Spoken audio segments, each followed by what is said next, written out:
Hello Wanshi lovers and nature lovers. तो guys चलिए, अभी तक हमने देखा था कि हमारा जान कहीं चला गया है और 2 हफ्ते हो गए हैं पर वो वापस नहीं आया। और अभी वो बहुत ज़्यादा डर गया है, वो बहुत ज़्यादा घबरा चुका है। उसे समझ नहीं आ रहा कि आखिर उसका अल्फ़ा गया कहाँ। और इस तरीके से वो जान कभी नहीं करता है। जानवी और बाकी सभी डर गए थे क्योंकि जान अगर कहीं भी जाता है तो एटलीस्ट वो उसकी मम्मा को बता कर जाता है या कॉल करता है या मैसेज करता है, पर जान ने तो कुछ भी नहीं किया है। वो बहुत ज़्यादा डर गया है सम्राट ने भी अपने डिटेक्टिव्स का यूज़ किया पर जान का कुछ पता नहीं चल रहा है। तो फाइनली उसी दिन रात में जान वापस घर आता है। सभी वांग फैमिली और शॉ फैमिली वहाँ थी। सब बैठे हुए थे, वरीड थे और ये वो बैठ के रो रहा था। जान जल्दी से कमरे में आया। उसने कहा, इबू तुम रो क्यों रहे हो, क्या हुआ? इबू ने अपने हस्बैंड को देखा। उसने अपने बेबी को नीचे बेड पे रखा और दौड़ के गया। उसने जान को एकदम टाइटली हग कर लिया और क्राई करते हुए कहा, अब ठीक हाँ, अब आपका ना कोई मैसेज आ रहा है ना कॉल लग रहा है, कहाँ थे आप? आखिर कौन सी दुनिया में आप चले गए थे? हाँ बताइए मुझे, कहाँ थे आप? इबो एकदम क्राई कर रहा था। जान ने उसकी आंखों का आंसू को पोंछा और कहा, इबो मैं एक ऐसी जगह में था, मैं अपने हिडन हाउस में था। कैंडी ने कहा, पर मैंने उसे वहाँ चेक किया था, तुम वहाँ नहीं थे। जान ने कहा, मैं शॉपिंग करने गया था, हो सकता है तब आई हूँ, वरना मैं तो हिडन हाउस में ही था। फिर शार्ली ने कहा, शांत तुम्हारा दिमाग ख़राब है, तुम्हें पता है ना वो उस जगह पे ना नेटवर्क होता है ना कुछ, और वहाँ पे कोई तुम्हें पकड़ भी नहीं पाएगा। तो फिर शार्ली ने पूछा, तुम वहाँ गन करने गए क्या थे तुम? जान ने कहा, मैं खुद से फ्रस्ट्रेट हो चुका था, खुद से बहुत ज़्यादा गुस्सा था, खुद पर गुस्सा था, इसलिए मुझे कुछ समय का रेस्ट चाहिए था। तो मैं वापस चुपचाप चला गया ताकि मैं खुद को थोड़ा देर के लिए शांत कर सकूं। तब शार्ली ने कहा, ठीक है अब उसे संभालो, अब हम लोग यहाँ से जाते हैं। वो सभी ईवो के कमरे में थे और यानली ने हमारे प्यारे से एंजल को भी अपने साथ ले लिया था। और तब ईवो ने क्राई करते हुए कहा, आपको पता है मेरी हालत क्या हो गई थी? आप कहाँ चले गए थे? आपको एक बार तो मुझे मैसेज कर देना चाहिए था ना। क्या आपको नहीं पता मुझे कितनी चिंता हो रही थी आपकी? ये क्या तरीका है? मैं जानती हूँ आप मुझे नाराज़ हैं, आप बहुत ज़्यादा मुझे नाराज़ हैं, आपको होना चाहिए। मैंने हरकत ही ऐसी की है, मैंने बहुत बुरा किया, पर प्लीज़ दोबारा ऐसा मत कीजिएगा। आपको पता है मेरी हालत क्या हो गई थी? मैं प्रॉपर सांस भी नहीं ले पा रहा था, मैं बहुत ज़्यादा डर गया था। ये वो अपनी क्राइंग वॉइस में इसे कह रहा था। वो अपने घुटनों पे बैठ गया था क्योंकि वो खड़ा होकर थक गया था। वो अब पैर नहीं कर पा रहा था खड़ा रहना। जान भी अपनी नीज़ पे आया, इबो के सामने झुका और तब उसने इबो को उठाया और बेड पे बैठा दिया। और तब उसकी आंखों का आंसू पोंछा, उसकी आंखों तो छोटे छोटे किस किया। और तब इबो के सामने उसने से कहा, इबो तुम्हें पता है प्यार क्या होता है? इबो ने कहा, ये क्या समय है ये सब बातें करने का? मैं कुछ पूछा था, आप ये क्या बात कर रहे हैं? जानने का, प्लीज़ आंसर मी, क्या तुम्हें पता है प्यार क्या होता है? इबो ने कहा, मम्मा कहती हैं प्यार इस दुनिया की सबसे ब्यूटीफुल चीज़ है, और जब प्यार होता है ना तो ये पूरी दुनिया ब्यूटीफुल दिखती है। जानने का, हाँ ये वो सच, तुम्हें यकीन करो या मत करो, पर मैं कैसा पसंद था ना जिससे जो इस दुनिया से नफ़रत करता था। मुझे लगता था कि क्यों मैं इस दुनिया में आया। मैं बहुत ज़्यादा गुस्सा था इस दुनिया से, क्योंकि इस दुनिया के लोगों ने कई बार मुझे धोखा दिया है। मैंने इस बिज़नेस को खुद अपने दम पर खड़ा किया, पर उसमें बहुत सारी परेशानियाँ आई, बहुत सारे धोखे मुझे मिले, इसलिए मुझे किसी पर ट्रस्ट नहीं था। मैं इस दुनिया के लोगों से तंग आ चुका था, उब चुका था, क्योंकि लोग अक्सर मेरे लोगों को, मुझे या मेरी फैमिली को हर्ट करते थे। इसलिए मैं ट्रस्ट करना छोड़ दिया था इन इंसानों पर।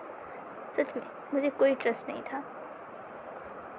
पर जब तुम मेरी लाइफ में आए, जब तुम्हारी स्माइल मैंने देखी, तो शायद मैं हील होना स्टार्ट हुआ। तब से मैं हील हो रहा हूँ। और अब तुम मेरे पास हो, तुम मेरे साथ हो। पर जब डॉक्टर ने ये सब मुझे बताया तो तुम्हें पता है मेरे दिल के मिलियंस ऑफ पीसेस हो गए, वो 1000 टुकड़े में टूट गया। मुझे ट्रस्ट पूरी तरीके से था कि तुम्हें कुछ नहीं हो सकता, डॉक्टर तुम्हें बचा लेंगे। पर अगर मेरे दिल में 1% चांसेस था कि मैं तुम्हें खो दूँगा, मैं तुम्हें सच में खो दूँगा, और वो मेरी हालत ख़राब कर देता था। तुम्हें पता है, जब मैंने इसे सुना था तो मानो मेरी सोल मेरी शरीर से बाहर आ गई थी। इतनी ज़्यादा बेचैन हो गए थे मैं। इबो, तुम्हारा होना मेरी एग्जिस्टेंस को प्रूव करता। अगर तुम नहीं रहते तो मैं मर जाता। इबो ने उसकी माउथ को कवर किया और कहा, जाने क्या कह रहे हैं आप, चुप रहिए। तो जाने कहा, नहीं, मुझे अपनी बात कंटिन्यू करने दो। इबो, इंसानों को अलाइव रहने के लिए, ज़िंदा रहने के लिए सांसों की ज़रूरत होती है, ऑक्सीजन की ज़रूरत होती है। फिर मेरी ऑक्सीजन तुम हो। तुम ऐसा क्यों लगा कि जान खुश रहेगा तुम्हारे बिना? इबो, मैं तुमसे बहुत ज़्यादा प्यार करता हूँ। तुम्हारी आंखों में मैं कभी भी आंसू बर्दाश्त नहीं कर पाता था, और तुम्हें लगता है कि मैं तुम्हें खोना बर्दाश्त कर पाऊँगा? नहीं इबो, ये किसी भी चीज़ से बड़ा है तुम्हें खोना। मैं तुम्हारे लिए इस पूरी दुनिया को मिटा सकता हूँ, मैं इसे जला सकता हूँ, पर मैं तुम्हें खो नहीं सकता इबो। तुम मेरे प्यार हो, तुम मेरी पूरी दुनिया हो, और मैं अपनी दुनिया को कैसे खो दूँ? नहीं इबो, प्लीज़ ऐसा मत करना कभी और, मैं मर जाऊँगा। वो रोने लगा।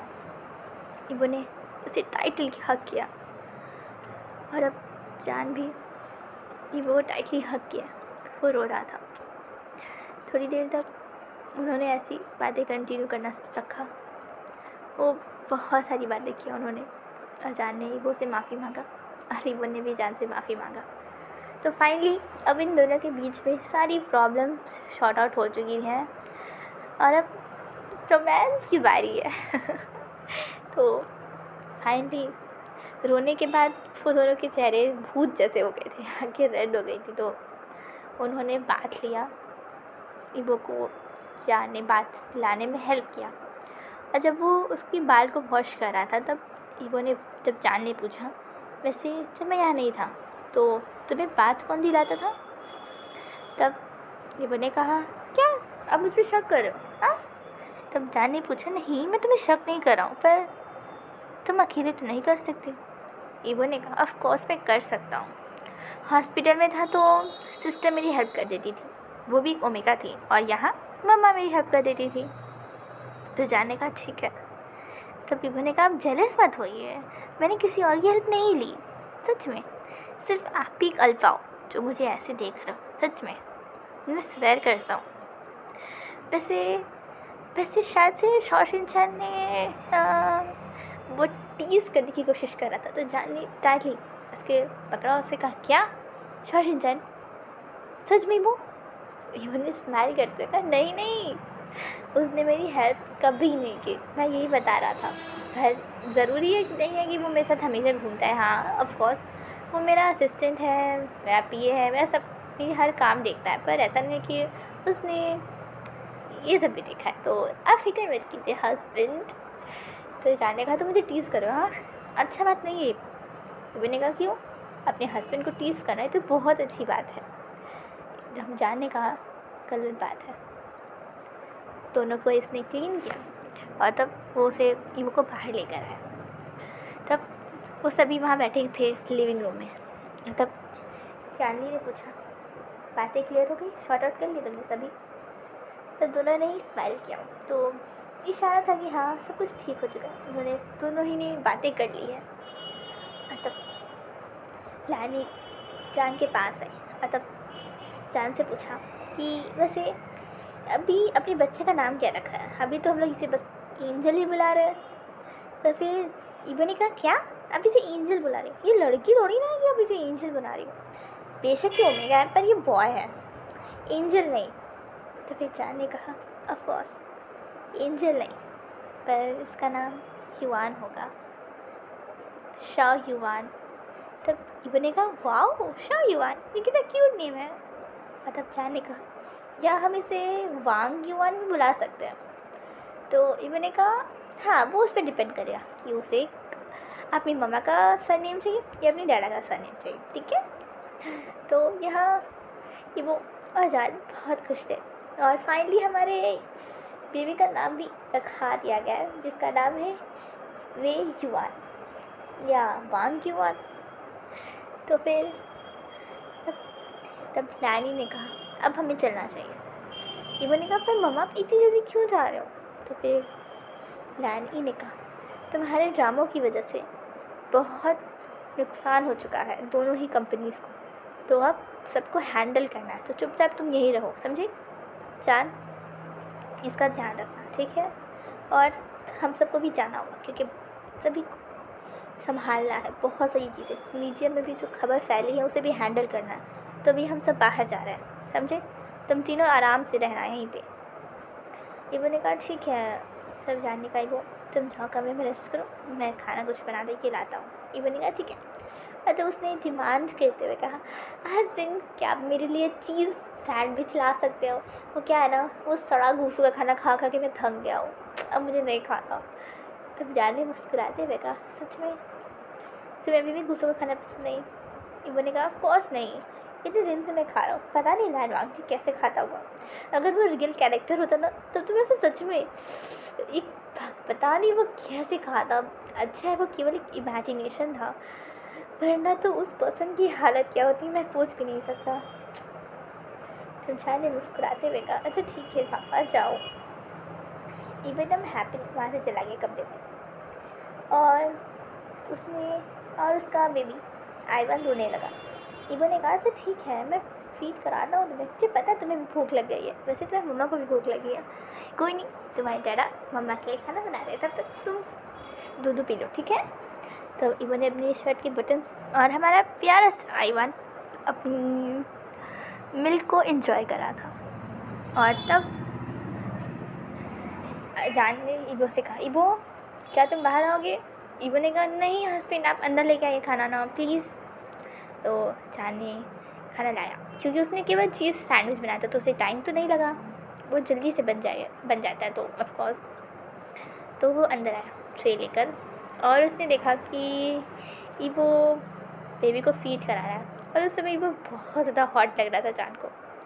ऑफकोर्स जब से बात पता चली जान को कि इबो प्रेग्नेंट है, तब से वो इबो के पास नहीं आया है, वैसे पास नहीं आया है। तो और अब इबो ऐसे जान को बहुत ज़्यादा यमी लग रहा था।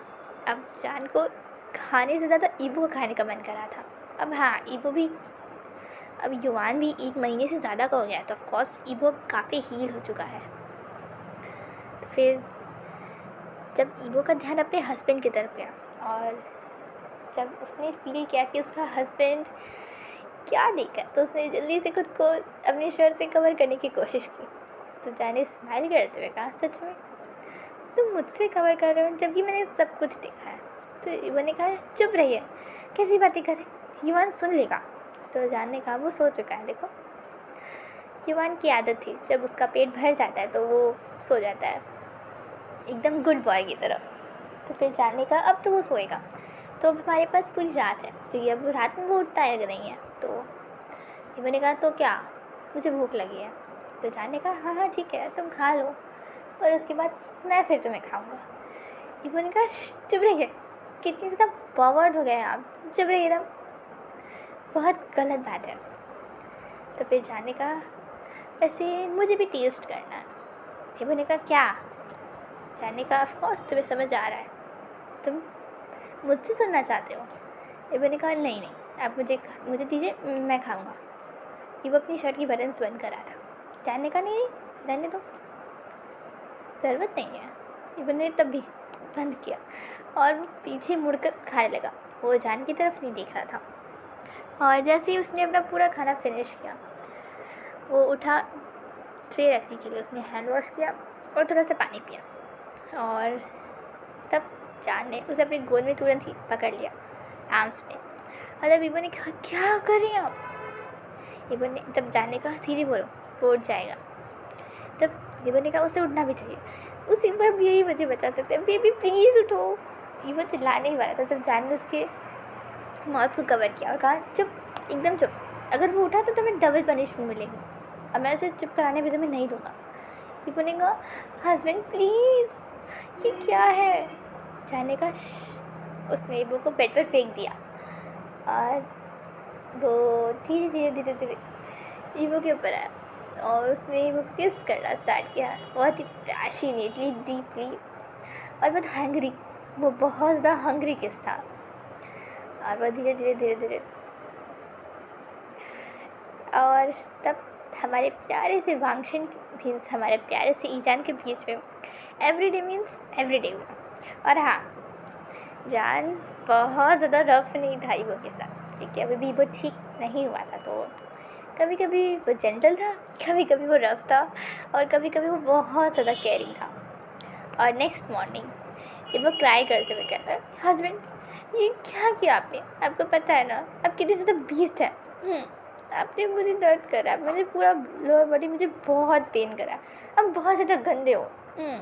वो पाउट करते हुए कह रहा था। जाने से धीरे से किस किया, उसे आमने आम से उठाया और तब उसे बाथरूम ले जाने लगा। तब ईवो ने कहा मैंने कपड़े भी नहीं पहने, रुकिए मुझे पहनने दीजिए। तब जाने कहा कपड़े पहनने की क्या ज़रूरत है, मैं ही तो हूँ। तब ईवो ने ट्राई करते हुए अपने चेहरे को जान के जिस्म में छुपा लिया और तब जान ने उसे टीज़ करते हुए कहा वैसे तुम बहुत ज़्यादा ओबीडियंट होते हो। तो ईवो ने कहा ओबीडियंट होते मतलब। तब जान ने कहा वैसे तुम मेरे नीचे बहुत ज़्यादा ओबीडियंट रहते हो, सच में सो ओबीडियंट। ईवो ने मारते हुए कहा चुप रहिए आप, अब बहुत ज़्यादा शेमलेस हो गया, सो शेमलेस, अब भी वो शियान की तरह हरकत कर रहा है, चुप रहिए आप, बहुत बहुत बहुत गंदी बात कर रहे हैं आप, चुप चुप चुप एकदम चुप। तो फिर जान ने वो क्लीन किया और उसके चेहरे पे भी वही टीजिंग स्माइल थी और वो इसे देख के इरिटेट हो रहा था। तो फिर अब ईवो और जान के स्वीट मोमेंट्स स्टार्ट हो चुके थे। वो अपने प्यारे से वांगशन अपने प्यारे से बेबी के साथ बैठते थे, खाते थे, उसे फीड कराता था ईवो और उसके साथ मस्ती करते थे। हाँ, हमारा प्यारा साइमन बहुत ज़्यादा क्यूट और बहुत ज़्यादा चार्मिंग और बहुत ज़्यादा हैप्पी ये था और ईवो और जान को एकदम आंखों का तारा था। दोनों ही उसे एक पल के लिए भी अकेले छोड़ने को तैयार ही नहीं थे। यहाँ तक कि जान ऑफिस जाने में भी पूरे 2 घंटे लेट करता था ताकि वो अपने बच्चे के साथ और थोड़ा देर खेल सके।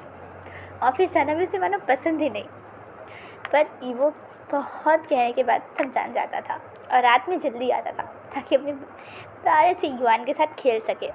तो ऐसे ही देखते देखते देखते हमारा युआन अब युआन 1 साल का हो चुका था और वो पहले तो वो क्रॉल करता था, जैसे बेबीज 4 पैर पे क्रॉल करते वैसे वो चल रहा था। और अब यहाँ जान और ईवो उसके साथ खेल रहे थे और तब हमारे युआन ने धीरे धीरे धीरे धीरे जान के ऊपर चढ़ना स्टार्ट किया और वो फाइनली खड़ा हो गया। ईवो और जान इसे देख के बहुत ज़्यादा खुश हो गए, उन दोनों के आंखों में खुशी के आंसू आ गए। और तब ईवो ने कहा हस्बैंड देखिए ना, हमारा बेबी अब फाइनली खड़ा हो सकता है। और उसने खड़े होते ही पहले डैडा कहा। जान के आंखों से आंसू आ गए। उसने कहा ईवो इसने मुझे डैडा कहा। तब ईवो ने पाउट करते हुए कहा युआन मुझे मम्मा कहो, जल्दी से कहो मुझे मम्मा। पर युआन ने तो कुछ नहीं कहा, वो वापस से गिर गया और क्रॉल करते करते वहाँ से चला गया। ईवो ने पाउट किया और कहा ये क्या बात हुई, उसने आपको डैडा कहा पर मुझे मम्मा ने, वो मुझे प्यार नहीं करता, ये तो गलत बात है। तब जान ने उसके लिप्स पर किस किया, जो पाउटी लिप्स थे। तब ईवो ने कहा ये क्या बात हुई। तो फिर जान ने कहा बोल लेगा ना, उसे समय तो दो। ईवो ने कहा ये कितनी गलत बात है, मैं उसकी मम्मा हूँ, पर नहीं उसने मुझे मम्मा कहा ही नहीं। वो ड्रामा कर रहा था। और जब जाने का ओके मुझे पता है तुम बहुत अच्छी एक्टर हो, पर ये जो मेरी एक्टिंग है ना मुझ पर नहीं चलेगी, तो अपनी ये एक्टिंग बंद करो ठीक है। और चलो खाना ला के आओ। तुमने खाना खाया या नहीं। ईवो ने कहा नहीं। तो जाने का ठीक है तुम बैठो मैं लेके आता हूँ। और तब उन सब ने बैठकर एक साथ खाना खाया। हमारे युवान तो पूरे घर की जान हो गया था एकदम, उसके होने से सब बहुत ज़्यादा हैप्पी थे। और अब तो जान को या ईवो को फुर्सत ही नहीं था एक दूसरे के लिए, वो युवान में इतने ज़्यादा बिजी हो गए थे। तो देखते देखते और कुछ समय बीतता है और अब हमारा युवान 3 साल का हो चुका है। एक क्यूट सा एडोरेबल सा प्यारा सा ओमेगा, जिसे एक बार कोई देख लेना तो उसके गालों को पिंच किए बिना वो रह ही ना पाए। और अब युवान धीरे धीरे बातें करने लगा है और हाँ, अब वो मम्मा कहता है और वो ज़िद्दी, बहुत ज़्यादा ज़िद्दी है, बिल्कुल अपने डैडा की तरह। उसे भी जो चाहिए तो चाहिए। तो ऐसे ही अब उसने ज़िद पकड़ ली थी कि मुझे खरगोश वाले खिलौने चाहिए। और तब ईबो ने कहा युवान, ये क्या तरीका है कि तुम ज़िद्दी मत बनो, अभी कल ही मैंने तुम्हें खरगोश के और खिलौने दिए ना, अब मैं नहीं दूंगा तुम्हें, बिल्कुल नहीं। तुम्हें समझना चाहिए पैसों की कीमत क्या होती है, तुम्हारी डिमांड नहीं चलेगी। तब चार ने कहा ओहो वो बच्चा है, वो 3 साल का, क्या समझा रहे हो तुम उसे। ईबो ने कहा नहीं, उसे समझना चाहिए ना, देखिए उसकी एक कमरा भर के उसके लिए खिलौने, पर नहीं, अब उसे और खिलौने चाहिए, मैं नहीं दिला रहा उसे और ना ही आप दिलाएंगे। वो डांट रहा था युवान को और हमारा प्यारा युवान क्राई करने लगा। वो बहुत रो रहा था, वो बिल्कुल ईबो की तरह ड्रामेबाज है, बिल्कुल ईबो की तरह वो भी है। और तब चार ने हंसते हुए कहा देखो तुम भी ड्रामा करते हो ना, मुझसे कोई चीज़ तुम्हें चाहिए होती है तो देखो सीख गया, वो भी ड्रामा करने लगा, अब वो भी रो रहा है। तब ईबो ने पाउट करते हुए कहा ये क्या बात हुई, ये क्यों सीख गया, उसने अपने मन में कहा। और तभी वहाँ कोई आया और हेलो वांगशे लवर्स, अब हम लोग नेक्स्ट पार्ट में देखते हैं कि अब कौन आया है और क्या ये वो उसे खरगोश को मीन्स हमारे युवान को खरगोश दिलाता है या नहीं। तो इसे जानने के लिए आपको मेरे नेक्स्ट पार्ट का वेट करना होगा। तो guys always love Wangshan and Ezan, bye bye guys and take care of yourself.